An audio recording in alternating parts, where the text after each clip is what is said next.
एक दिन गौतम बुद्ध अपने शिष्यों के साथ एकदम शांत बैठे हुए थे। उन्हें इस प्रकार बैठे हुए देखकर शिष्य चिंतित हुए कि कहीं वह अस्वस्थ तो नहीं। एक शिष्य ने उनसे पूछा कि आज वह मौन क्यों बैठे हैं?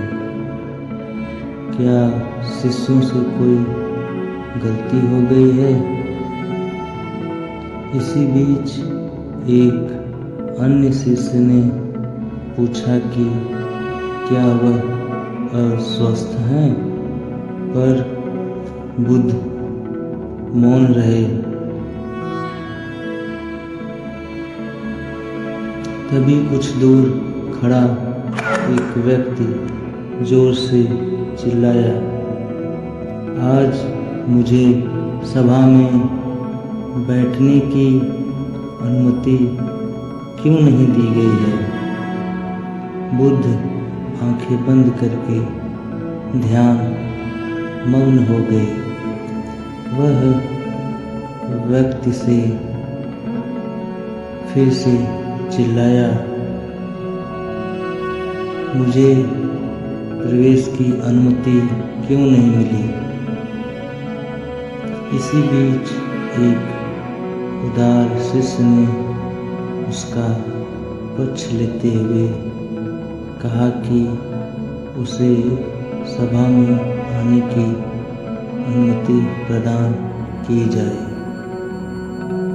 बुद्ध ने आंखें खोली और बोले, नहीं, वह अछूत है, उसे आज्ञा नहीं दी जा सकती।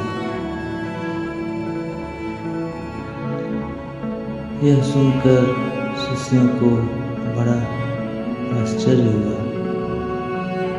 बुद्ध उनके मन का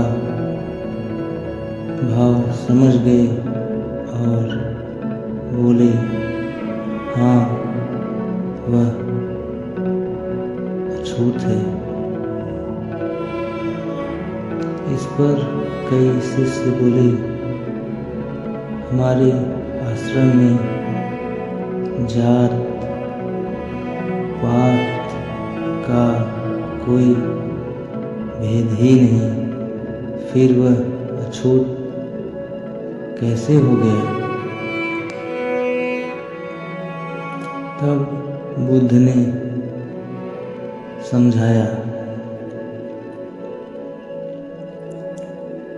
आज वह क्रोधित होकर आया है। क्रोध से जीवन की एकाग्रता भंग होती है। क्रोधी व्यक्ति प्रायः मानसिक हिंसा कर बैठता है। इसलिए जब तक वह क्रोध में रहता है तब तक अछूत होता है। इसलिए उसे कुछ समय एकांत में खड़े रहना चाहिए।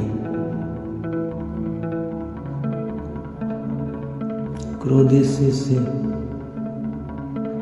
भी बुद्ध की बातें सुन रहा था। पश्चाताप की अग्नि में तपकर वह समझ चुका था कि अहिंसा ही मनुष्य का महान कर्तव्य व परम धर्म है। वह बुद्ध के चरणों में गिर पड़ा और कभी क्रोध न करने का प्रण लिया। शिक्षा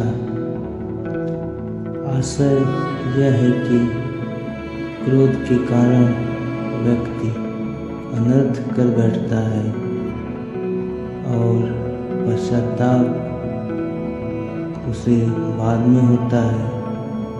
जिसका कोई लाभ नहीं मिलता। इसलिए हमें क्रोध नहीं करना चाहिए। असल मायने में क्रोधित व्यक्ति अछूत हो जाता है और उसे अकेला छोड़ देना चाहिए। क्रोध करने से तन, मन और धन तीनों की हानि होती है। क्रोध से ज़्यादा हानिकारक कोई और वस्तु नहीं है।